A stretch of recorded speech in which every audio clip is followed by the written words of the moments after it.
Good morning. Welcome to Scotts Kirk Presbyterian Church.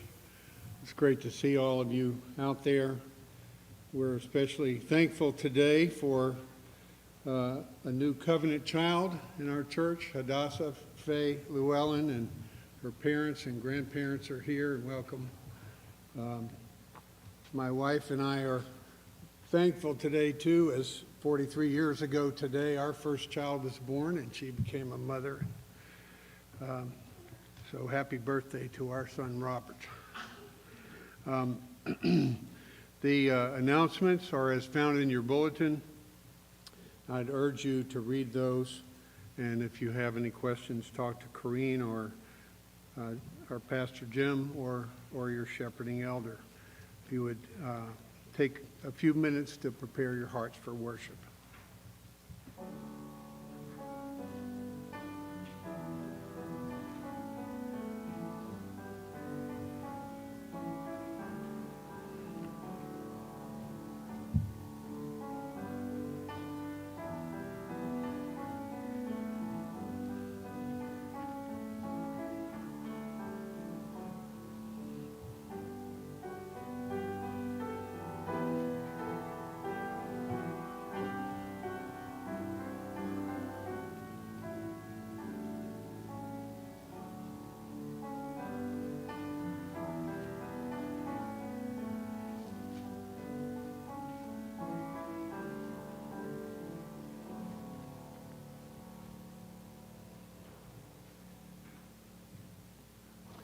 The call to worship this morning is taken from the book of 1 Peter, chapter 1, and verses 3 through 9. 1 Peter 1, verses 3 through 9. Blessed be the God and Father of our Lord Jesus Christ. According to his great mercy, he has caused us to be born again to a living hope through the resurrection of Jesus Christ from the dead, to an inheritance that is imperishable, undefiled, and unfading, kept in heaven for you, who by God's power are being guarded through faith for a salvation ready to be revealed in the last time. In this you rejoice, though now for a little while, if necessary, you have been grieved by various trials, so that the tested genuineness of your faith, more precious than gold that perishes though it is tested by fire, may be found to result in praise and glory and honor at the revelation of Jesus Christ. Though you have not seen him, you love him. Though you do not now see him, you believe in him and rejoice with joy that is inexpressible and filled with glory, obtaining the outcome of your faith, the salvation of your souls. Let us praise our Lord Jesus Christ, God the Father, and our Holy Spirit as we sing the hymn of God's faithfulness, number 98. Now thank we all our God. If you would stand and let's sing this together.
Let us pray. We thank you, O our God, for all your mercy to us, for you have granted us your love and your forgiveness, which we have not deserved. You have called us to be yours.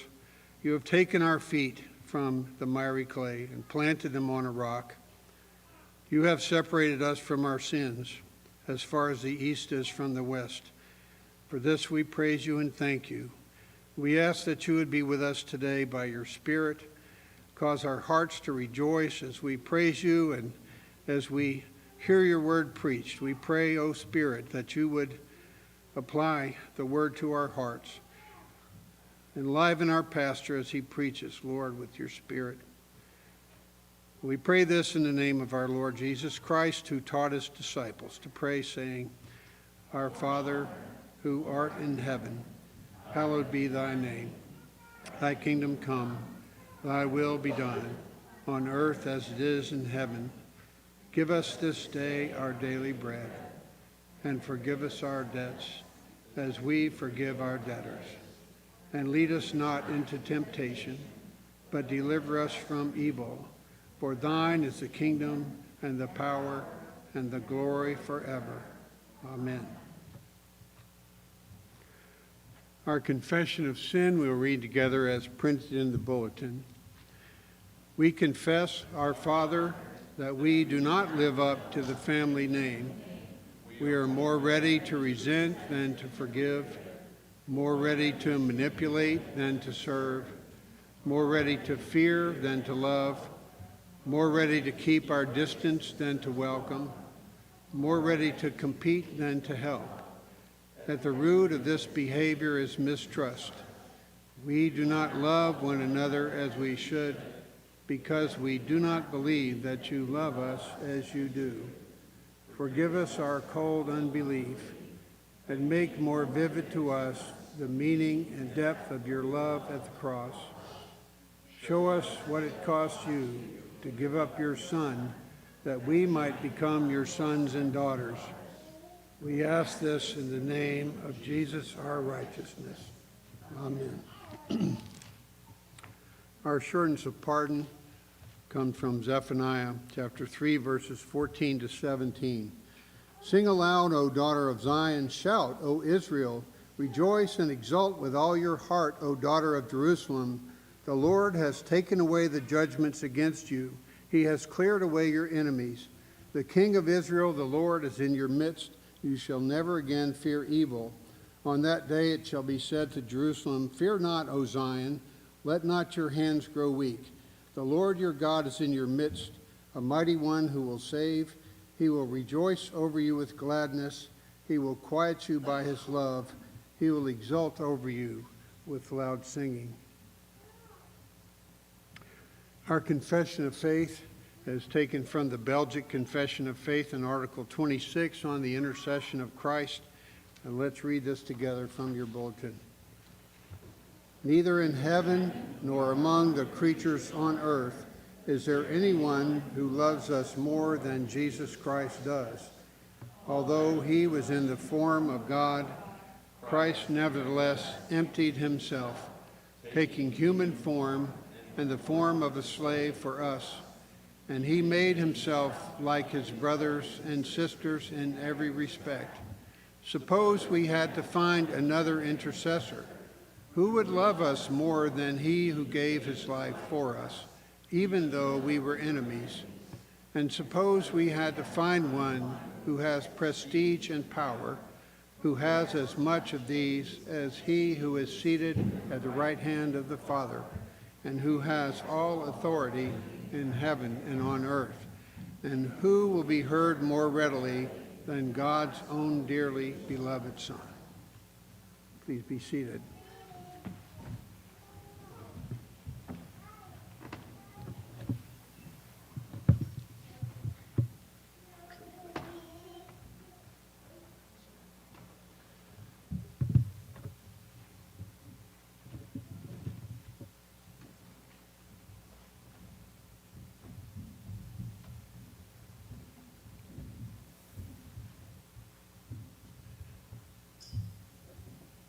At this time, we have the great privilege of the sacrament of baptism for Hadassah Faye Llewellyn.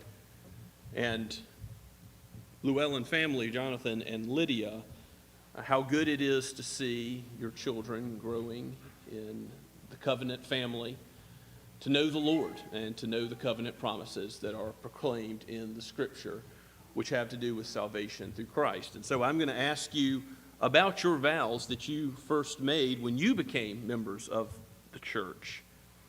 Do you renew the vows you made when you received the Lord Jesus Christ as your personal Savior and entered into the full communion of this church? Do you?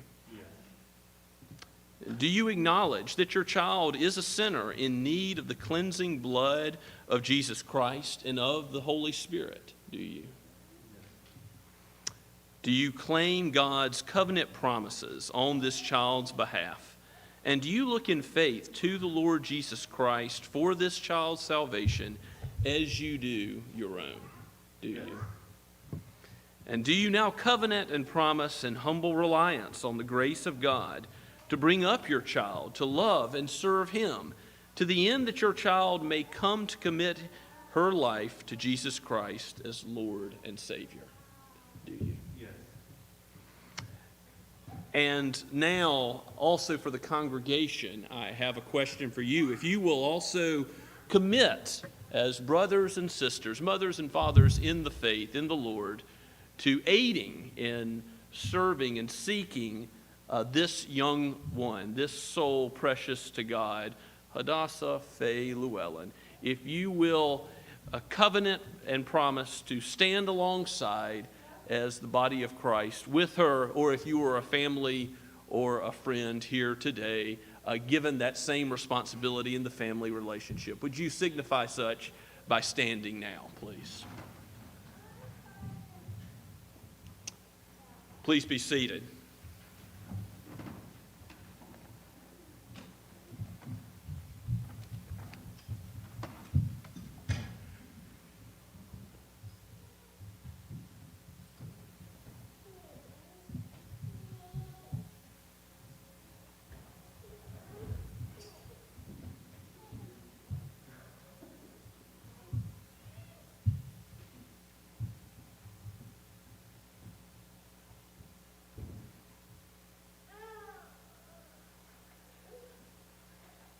Hadassah Faye Llewellyn, I baptize you in the name of the Father, and the Son, and the Holy Spirit. Let us pray. O Lord Jesus, you have shown us such love. You have befriended us through your own death for us. And you have given this promise to believers and their children, that the means of grace would be applied, that you would be known with the earliest days of childhood. O Lord, that you would be proclaimed in the house when we raise up, when we lie down, when we do anything whatsoever, whether we eat or drink, that it would all be for your glory. May your friendship be known to the Llewellyn household and to Hadassah Faye Llewellyn particularly. Lord, bless and keep this young one. Bless and keep her through the means of grace, through Christian friendship in this church, in this body, and through the ministry of Jonathan and Lydia as parents and as they point this young one to Christ. For we pray in His name. Amen.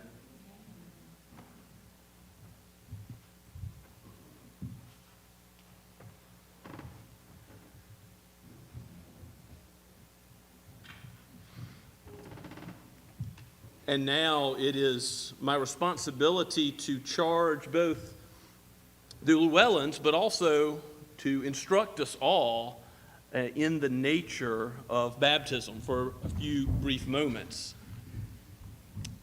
Acts chapter 2 is what I will read as our text, and a lot of glorious truth here in this chapter, but I'm just going to start towards the end of Acts chapter 2, after the gospel is proclaimed. In verse 37, you see the reaction to the gospel. You see the response to the gospel being preached with Peter's sermon at Pentecost. And the scripture says, "Now when they heard this, they were cut to the heart, and Peter and the rest of the apostles, and they said to Peter and the rest of the apostles, 'Brothers, what shall we do?' And Peter said to them, 'Repent and be baptized, every one of you, in the name of Jesus Christ for the forgiveness of sins, and you will receive the gift of the Holy Spirit. For the promise is for you and for your children and for all who are far off, everyone whom the Lord our God calls to himself.'" Amen. May God bless the reading and proclamation of his word even now. So, in the preaching at Pentecost, what happened? There was a conviction of sin. They were cut to the heart, and Peter says, repent. Change from going after the world's ways and seeking to find satisfaction here with creation, and seek the Creator. Seek to have your soul rest in him, and be baptized, every one of you, in the name of Jesus Christ. For there is no other name under heaven that is powerful enough to save. He is the way, the truth, and the life. To be baptized is to be baptized in the name of the Trinity, the Father, the Son, and the Holy Spirit, and particularly in the name of Christ as the one whose blood alone can cover sins. So baptism signifies that cleansing of sin by the blood of Christ. And in the Old Covenant, what signified God's sacrifice by blood for us? It was the covenant sign of circumcision.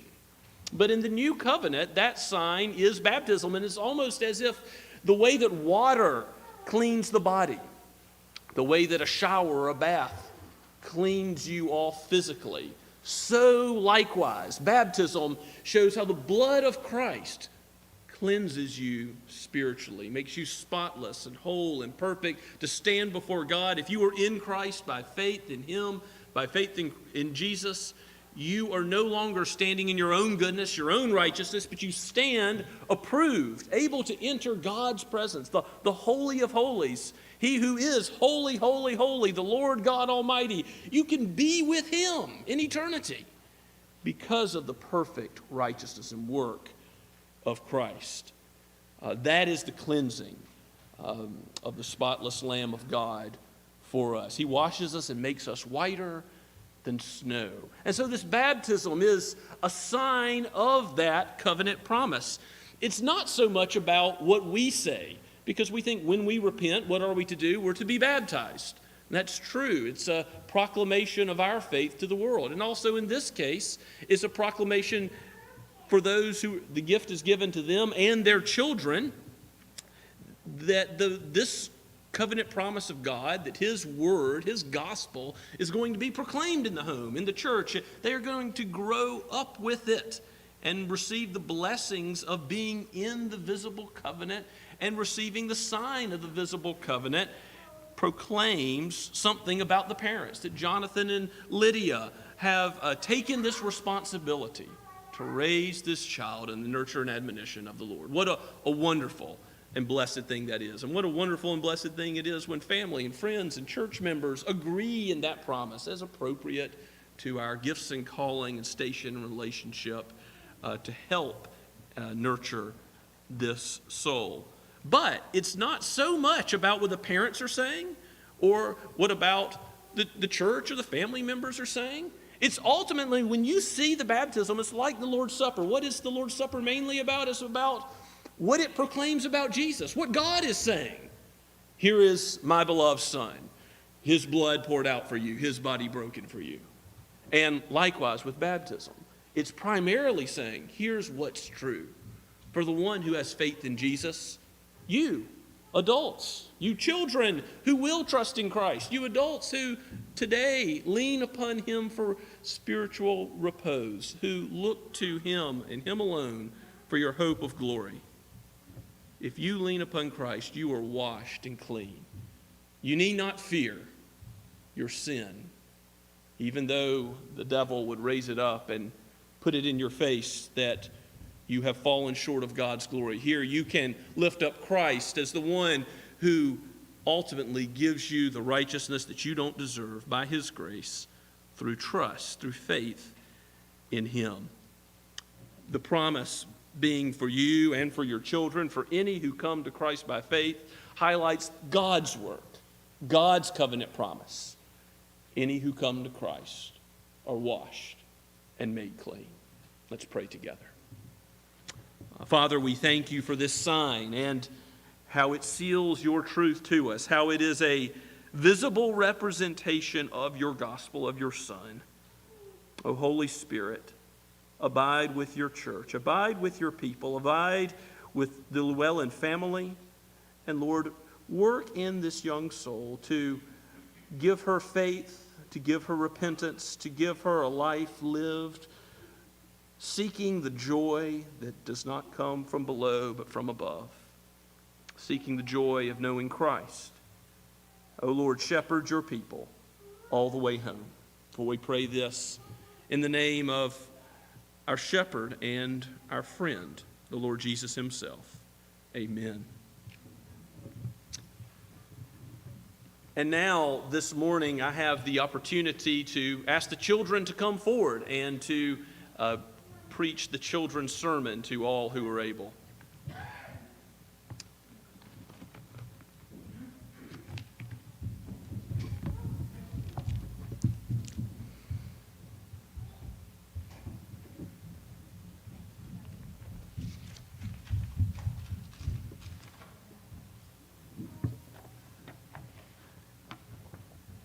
Good to see you all.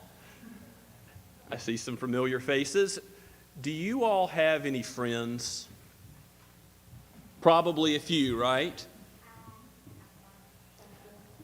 It's good to have friends, isn't it? And it's good to be a friend. Did you know that the Bible talks about friends?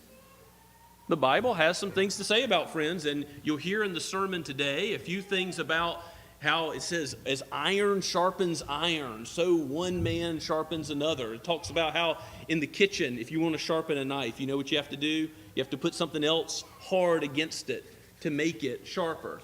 And that's the way it is with human relationships, with you and your friends. God makes you better. He helps you with one another because your friends can tell you things, right? You can trust them with things. When you need somebody to talk to and ask questions to, they'll help you out. And a friend will be there for you when you're having a hard time, a bad day, right? Now, even though that's true, will your friends sometimes let you down? Yeah, guess what? Your friends will sometimes let you down. Sometimes you'll tell them a secret, but they won't keep it a secret. Or they'll tell you something that's a bad idea. But guess who the Bible says is the best friend of all?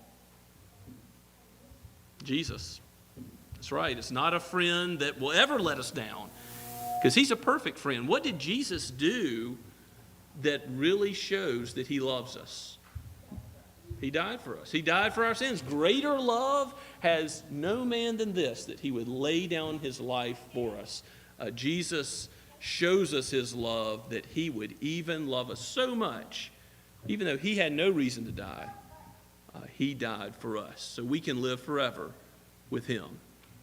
Now, that's a good friend, isn't it?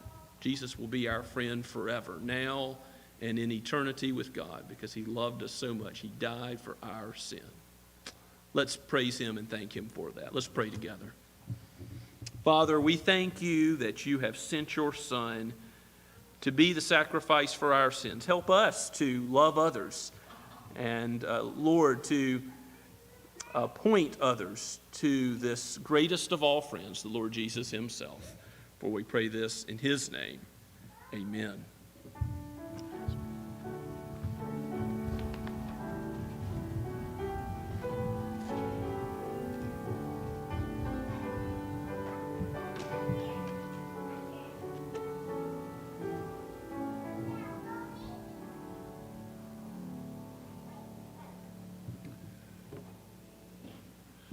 One announcement I neglected to make is that the new adult quarterly magazines for the adult Sunday school have arrived, and they're available on the table outside the pastor's office. If If you have been taking the time to study in the absence of our adult Sunday school, I'd encourage you to pick up a copy and take it home and use it for your own study and devotional.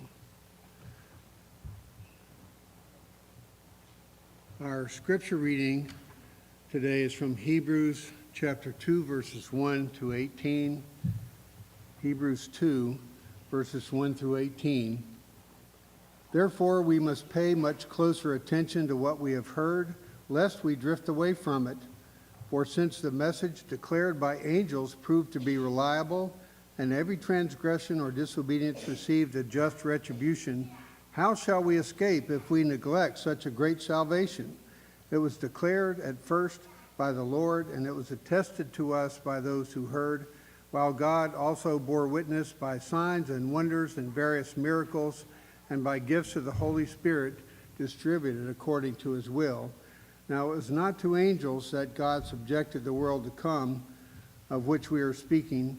It has been testified somewhere, what is man that you are mindful of him, or the Son of Man that you care for him? You made him for a little while lower than the angels. You have crowned him with glory and honor, putting everything in subjection under his feet. Now, in putting everything in subjection to him, he left nothing outside his control. At present, we do not yet see everything in subjection to him, but we see him who for a little while was made lower than the angels, namely Jesus, crowned with glory and honor because of the suffering of death, so that by the grace of God he might taste death for everyone. For it is fitting that he for whom and by whom all things exist, and bringing many sons to glory, should make the founder of their salvation perfect through suffering. For he who sanctifies and chose those who are sanctified all have one origin. That is why he is not ashamed to call them brothers, saying, I will tell of your name to my brothers. In the midst of the congregation I will sing your praise. And again I will put my trust in him. And again, behold, I and the children God has given me. Therefore, since the children share in flesh and blood, he himself likewise partook of the same things, that through death he might destroy the one who has the power of death, that is, the devil, and deliver all those who, through fear of death, were subject to lifelong slavery. For surely it is not angels that he helps, but he helps the offspring of Abraham. Therefore, he had to be made like his brothers, and living in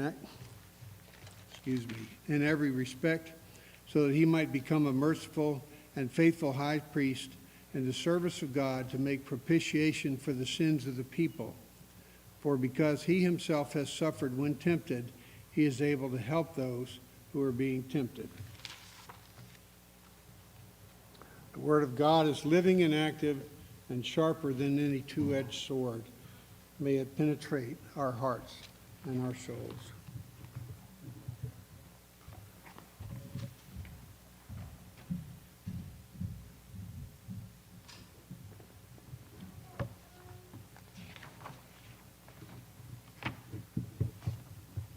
Let us pray together. O Father, Son, and Holy Spirit, we rejoice in this day and we are glad in it, for we know that you are our God, and it is good and fitting to sing your praises. Let everything that has breath praise your name. O Lord, if we did not call you the great God that you are, even the rocks would cry out.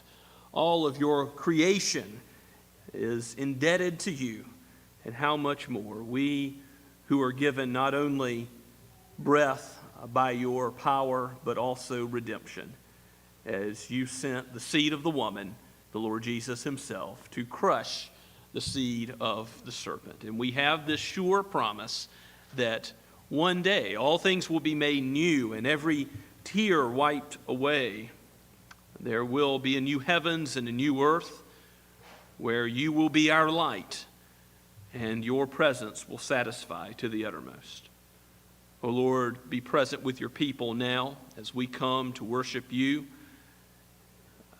Aid us in understanding your word. Aid us in living it out so that our hearts would be changed, that we would love sin less and less and hate what you hate, and that we would love you more and more. and that our joy, our passion would be to do what your word proclaims, to be made like Christ. Indeed, he is our friend, for he has called sinners his friends. He has changed us and made us like him, and is given us his Spirit to sanctify us in the truth. O Lord, may it be that your word would be at work today. Do not allow us to leave as we have come, but make us more like our Savior, our elder brother. We thank you, Father, for how you have complete sovereign control over this world. We know that many things seem amiss. There is much that is wrong. There is injustice. There is a lack of righteousness. And yet, Father, we know that you are the King of kings and Lord of lords. We pray for those in authority. We pray for the next president.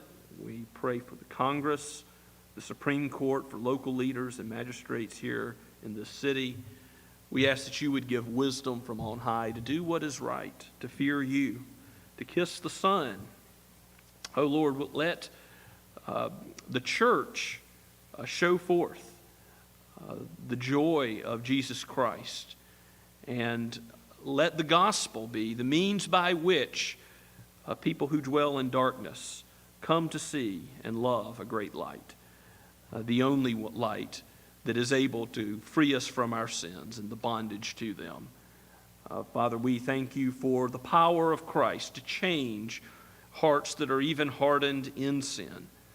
Oh Lord, you have redeemed us, and we pray for your power to be at work in us, to be killing sin, lest it be killing us. Be at work in us, sanctifying us by your truth as we gather in Bible studies and youth groups. Lord, let our Sunday school ministry return soon. We pray for your name's sake. We long to see the Good News Club resume again. We want to see additional opportunities for ministry as a church body. But Lord, also give us deepened relationships with one another, deeper friendships in Christ the Lord. Help us as we interact with one another today and throughout the week and in our other gatherings to be vulnerable towards one another and to love one another, to sacrificially love and lay down our lives for one another. We thank you for this body, for the love you have given to Scott's Kirk, and we pray for your wisdom to all and the use of their spiritual gifts. We particularly lift up the elders and deacons and the leadership of this church, for we know that revival and reformation comes not through society at large or through political means, but through your gospel, through your church. We thank you for what you have entrusted to this organization, which you have created by your own hand. Oh Lord, let our lampstand shine brightly for you. Give us faithfulness to your word and never let us stray from it or depart from it. As the ARP, as a denomination, we pray for faithfulness to your word and a zeal to follow it. Oh Lord, we ask particularly for those in Catawba Presbytery and those who are planting new churches. We think of the work in Los Angeles, California, and here in Mount Pleasant in the Low Country. Father, for the new works in Oklahoma, we think of the works abroad and what you're doing in Wales and how you've given a new light through Christ Church there. We lift up the hospital in Sahiwal, Pakistan, and the ARP in that country where you have placed this denomination for over 100 years and brought about much fruit. We thank you for that. We thank you, Lord, how you've opened up previous areas that were closed. We think of Lithuania and the Van Dalens and all that you've called to do through them, and how you proclaim your gospel in a place that was once closed off to missionary activity. We thank you, Father, that you sustain your children even through difficult times, that your friendship is known to the persecuted church, to those who have a little in the way of worldly friends. We long to see a day when your church will be free in all places to praise your wonderful name. We thank you, Father, that there is a day coming when the knowledge of you will cover the earth as the waters cover the seas. And we look forward to that day, asking you to fix our eyes on the author and finisher of our faith, the Lord Jesus himself. And so we pray all this in his holy name. Amen. Now let us worship the Lord together as we stand to sing, Let All Things Now Living.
Let us pray. O gracious Father, giver of every good and perfect gift, you are our rock and our fortress and our deliverer, our high tower, our protection from the foe. O Lord, free us from the world, the flesh, and the devil, and keep our eyes fixed on Christ, our shepherd, guide, and friend. We pray that you would, through your gracious friendship, equip your church with every good and perfect gift. And, Lord, do your work of spreading your word through deeds of love and mercy and the proclamation of the truth. Use us, we pray, as vessels in your hands, all to the sake of your praise, for your glory, not for any human to be magnified, but for your name alone, O God. For we pray in Jesus' name.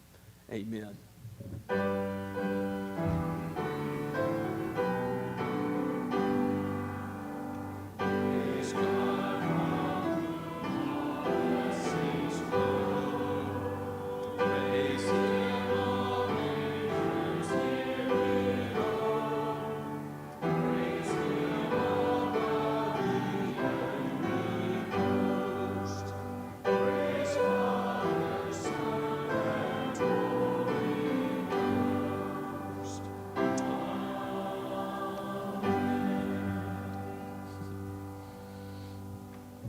Please be seated and turn with me to the book of Proverbs.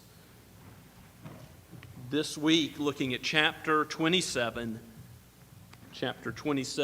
verses 5 through 10, and also verse 17. This chapter just happens to be the chapter that seems most replete with references to friendship. And it is a concept that comes up pretty frequently in the book of Proverbs. The Bible as a whole makes reference to many Christian friendships in the Lord. But here in the book of Proverbs, you have some dedicated material to this important topic.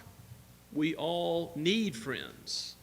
we all need to be taught what it means to be a friend.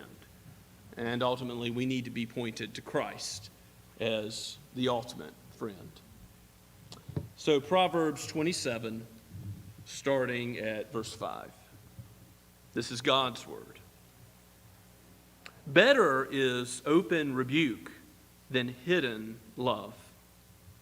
Faithful are the wounds of a friend, profuse are the kisses of an enemy.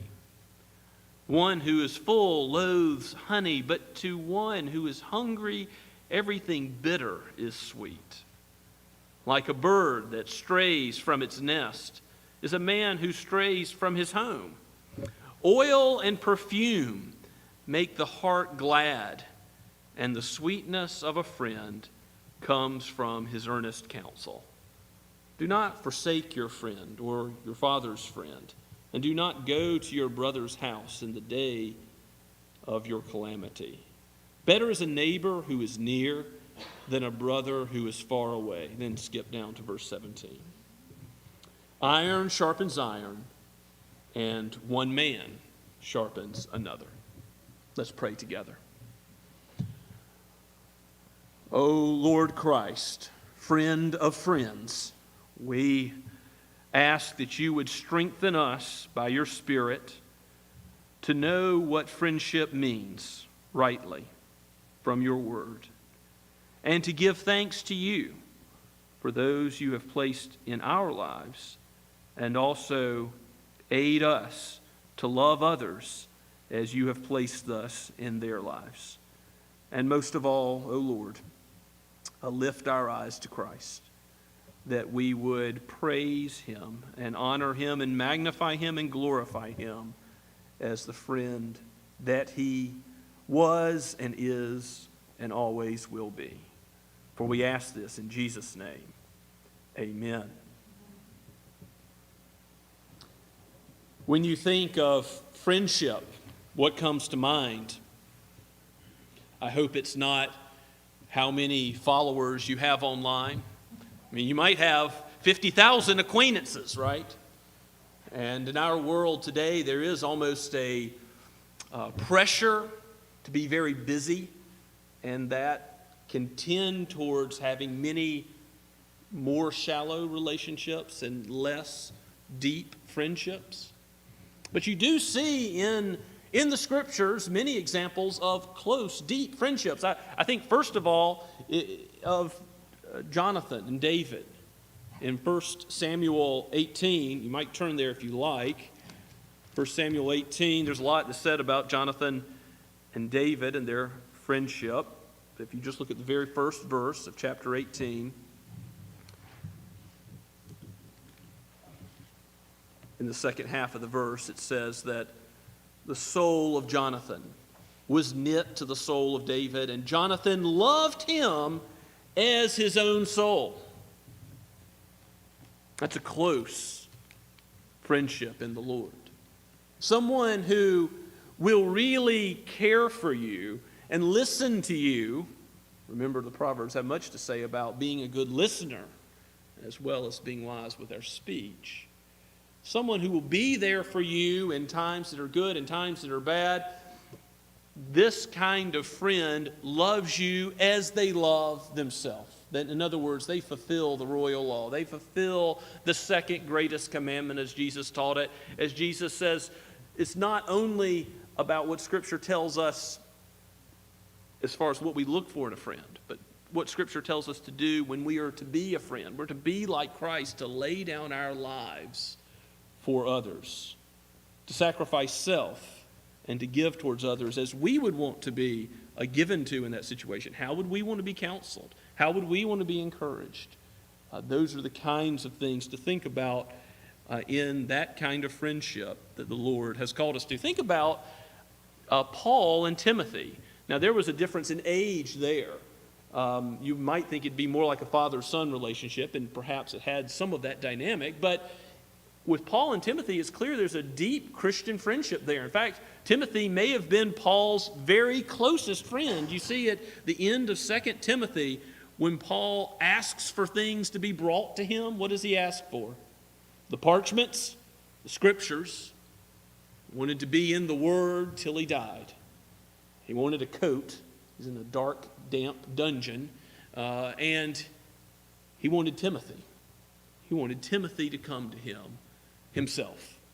He wanted the friendship in person of Timothy. You can think of Ruth and Naomi, her mother-in-law, that you can think of many other examples of friendship in the Scripture that show the trustworthy nature of a friend that sticks closer than a brother. If you go back in the book of Proverbs to chapter 18, verse 24, I think we've read this one before, but we'll read it again. A man of many companions may come to ruin, but there is a friend who sticks closer than a brother. A friend who is the best sort of family, it seems, because unlike many shallow acquaintances, shallow friendships that may ultimately come to ruin, they may come to nothing. Your friends come and go. There's deepening, and for various reasons, there's reasons why friendships may become less deep. We can't give ourselves to a deep relationship with everyone, but oh, how it helps to have a friend that will stick closer than a brother. And whatever you think about when you think about a friendship like that, maybe you think about errors you've made, your own faults in being a friend. Maybe you think about how it would be better if you had more relationships like this. I'm going to give you some encouragement toward that end as we go through Proverbs. But whatever you think about, I want you to know that Jesus is the fulfillment of that text. Jesus is the friend that sticks closer than a brother, who is the same yesterday, today, and forever. His faithfulness does not waver, though our friendship, our faithfulness to him certainly does. As we sin, he remains faithful. He is our Savior who will not let us slip through his loving hands. So a true friend, what is a friend that is closer than a brother like? Go back to Proverbs 27, look at verses 5 and 6 again. One thing a friend does is they communicate honestly. Better is open rebuke. You want a friend who loves you enough to honestly rebuke you when you need it, when you're going off course, to say you're going off course. Better is open rebuke than hidden love. To care for you but then not to say anything is not really the height of love at all. And verse 6 says it similarly. Faithful are the wounds of a friend. You can know because his friend cares for you as he does his own soul. He cares for your situation, that when he wounds, when she wounds, that those wounds are not intended to tear you down, but instead to lead you on the proper path. Faithful are the wounds of a friend, but profuse are the kisses of an enemy. And there's a whole bunch of verses in Proverbs about the evils of flattery, those who will just tell you what you want to hear. Certainly, we need to have ears that are trained to hear the truth, not just whatever we itch for. Look at Proverbs 26, starting at verse 24. Whoever hates disguises himself with his lips and harbors deceit in his heart. When he speaks graciously, believe him not. For there are 7 abominations in his heart. Though his hatred be covered with deception, his wickedness will be exposed in the assembly.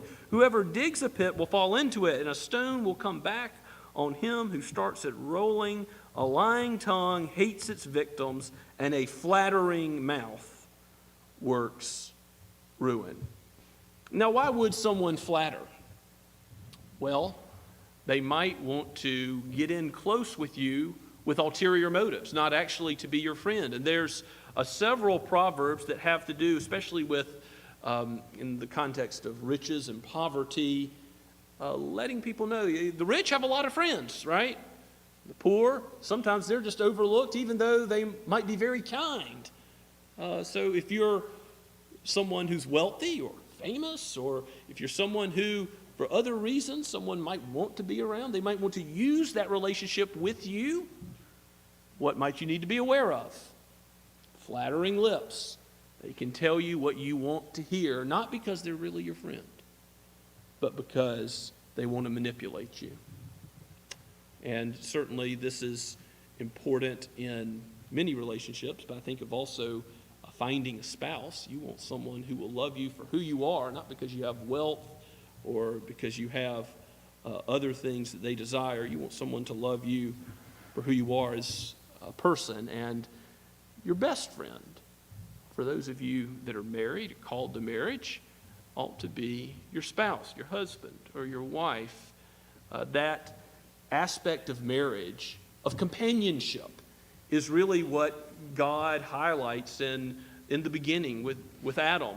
He saw that it was not good for man to be alone. And so Eve is given to Adam as a companion in life.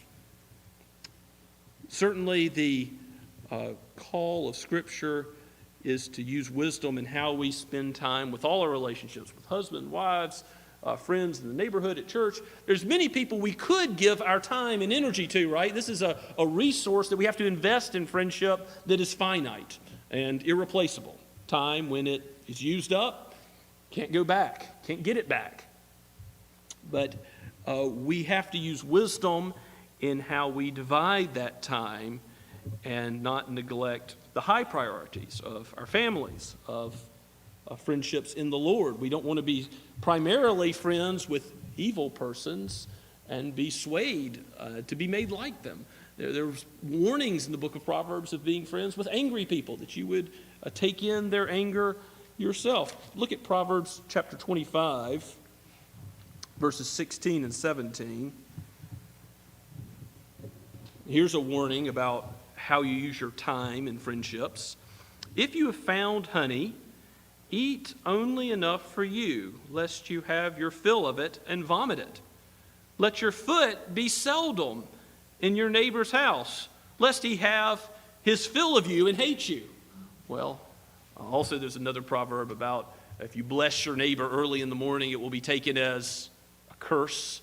You've got to be careful about how you want to bless your neighbor. You do want to make relationships and be hospitable in your own neighborhood and with folks you don't yet know. But you don't want to be showing up at their house every day, right? You don't want to be rising at 8 a.m. Or earlier and singing them great hymns as they're trying to stay in bed or take care of their families. No, the call to be a friend or a neighbor takes wisdom to carry out. So go back to our text together. At verse 7, there's another honey reference. One who's full loathes honey, but to one who is hungry, everything bitter is sweet. Well, if you're starving for a relationship, guess what? Anyone who will give you the time of day, enjoy your company, and vice versa, is sweet. One who loathes honey and is one who's full, but if you're hungry, even something that's not sweet as honey tastes sweet. I think that is ultimately, in the context of these proverbs, intended to be at least about friendships as well as otherwise. Verse 8, like a bird that strays from his nest is a man who strays from his home. This is not saying it's wrong to always move away from your home, your family, and your friends, but there is an admonition that don't forsake your friend or your father's friend in verse 10. Even family friends can be of value to you. In other words, don't burn bridges with those people that you've been associated with in your earlier life, in your hometown. There's value in having connections that are familiar. So, if you move far away, if you're called to go to the mission field or to go to another country, something like that, what's one of the first things you need to think about? The value, the importance of human friendships. And I hope you'll find that the local church is a key element in connecting with friends that will love you as their own soul, who will really love you.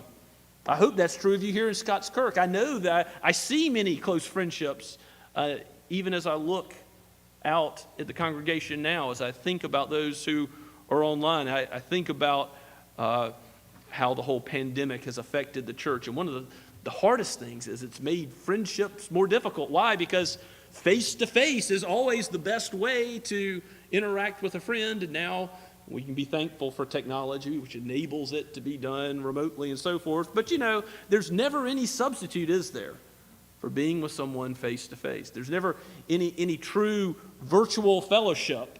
You need the local church. I wouldn't want any Christian to content themselves with virtual church and never to be in person, for a lot of reasons. But for one reason, God intends the fellowship of the church, the koinonia of the church, that fellowship that we have, to be more than what happens when we're here together worshiping the Lord on Sunday. And that's great to see the horizontal as we are connected, the brothers and sisters worshiping the same Lord. That is wonderful fellowship. But that fellowship ought to go deeper. It should go deeper. It should influence not only the programs we do. I mean, when we get together to be about ministry causes together, Bible studies, Good News Club, helping out in the homeless shelter, etc. But it ought to also be about the friendships that we foster. And some of those things take time, right? We have to open up to one another and get to know one another. And you tell me a little bit about your life, and I tell you a little bit about mine. And trust is built, and we know we have something in common in the Lord. So there's a fellowship we have already, but it deepens in friendship, and that's through the local church. So if you go somewhere far away, I hope that the first thing you think about is, where am I going to get connected to the people of God so that I can build these relationships, so I can know that even though I've left the nest, I've left home, I need to be connected with good Christian friends. That's going to be very important for my spiritual life going forward. The truth is that none of us can do without friendships. Even though we may have more or less, better or worse friendships, we need friendship. And the fact that Christ ultimately fulfills this friendship, I think, tells us something. That we have a perfect friend in Christ tells us that friendship is good, and that he is the perfect friend. Look at the Jonathan Edwards quote: "Whatsoever there is or can be that is desirable to be in a friend is in Christ, and that to the highest degree that can be desired." What a friend we have in Jesus. How sweet the name of Jesus sounds in the believer's ears. These all are hymns that speak about the friendship, the sweetness of that close relationship the believer has by faith, by grace in Christ. Verse 9 could be the foundational text for all that we're saying here. Oil and perfume make the heart glad, but the sweetness of a friend comes from his earnest or heartfelt counsel, comes from his word that loves you as you would want to be loved yourself. In the Middle East, in the ancient Near East, the heat of the day would mean that when somebody would come into the house after traveling a long distance, they would be anointed, if the person was sufficiently wealthy, with oil. It's almost like a shower to give you a nice fragrance as you come indoors, and it would be a sign of friendship. You would know that you were loved by somebody if they anointed you with perfume, with oil, when you came indoors. So oil and perfume make the heart glad, and the sweetness of a friend, meaning how even more sweet is a friend and a friendship, comes from his earnest counsel. That the truth-telling lips, not the flattering lips, but honest lips that are ultimately fulfilled in Jesus himself. Go down to verse 17. We looked at this earlier. Iron sharpens iron, and one man sharpens another. God has made us to benefit each other, hasn't he? This is not just for men. Yes, one man sharpens another, but another person sharpens another. And we see the women, the older women teaching the younger women in the scriptures. We see that God has made us as a body so that we have different gifts and we aid each other in all walking for the same kingdom purposes in Christ. He's given us a connection through Jesus where we are given the opportunity to ourselves, yes, it sometimes hurts, but to be corrected, changed, made more like Jesus. And that's not just in the abstract, in the universal church somewhere, but in the local church, in the context of believers. As iron sharpens iron, so one man sharpens another.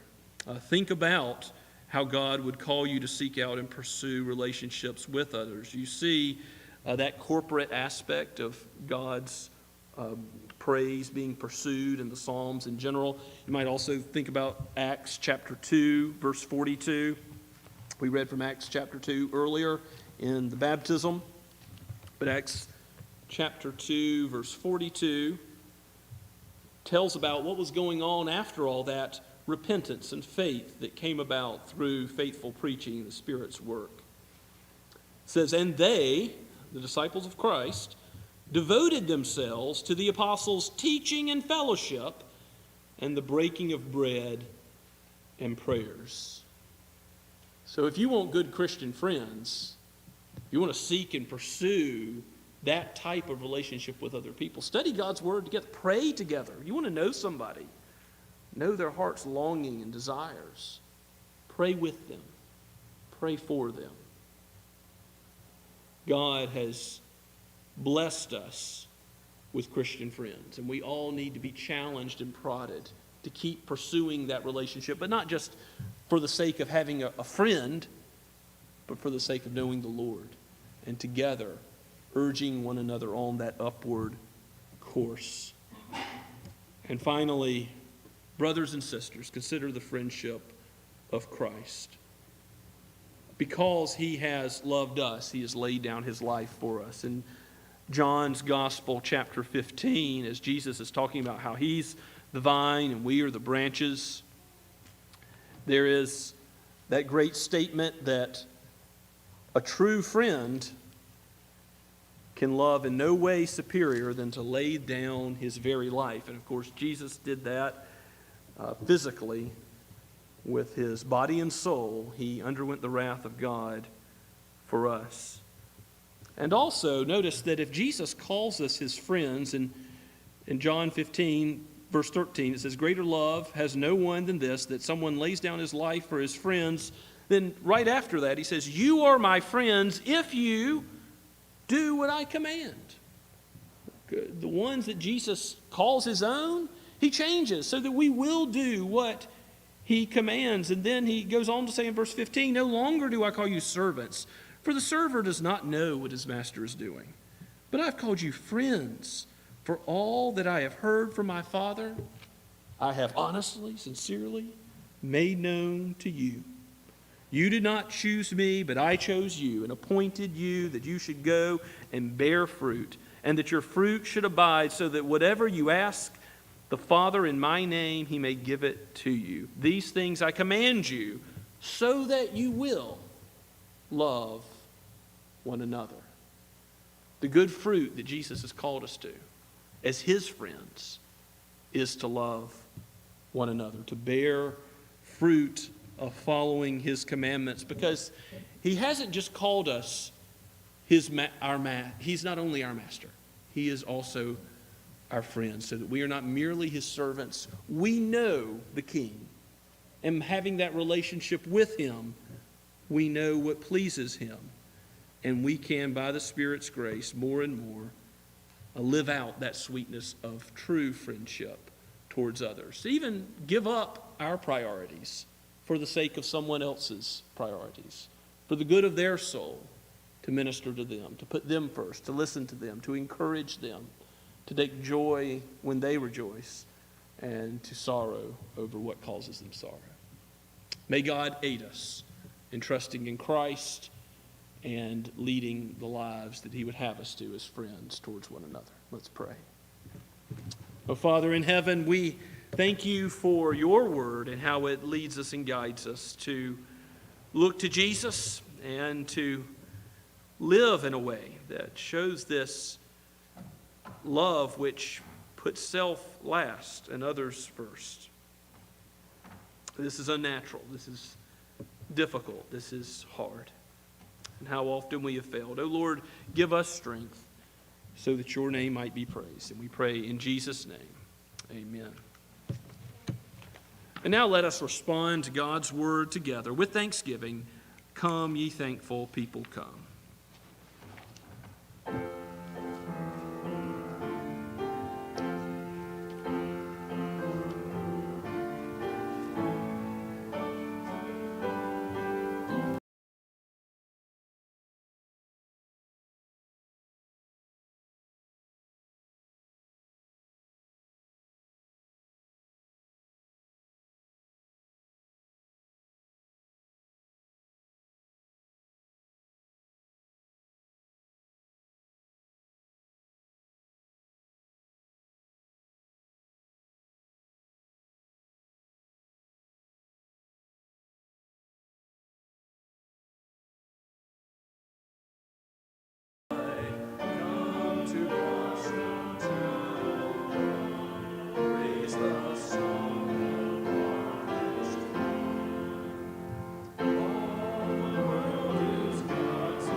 Now go with the blessing of the Lord of the harvest. May the grace of the Lord Jesus Christ and the love of God the Father and the fellowship of the Holy Spirit be with you all now and forever. Amen and amen.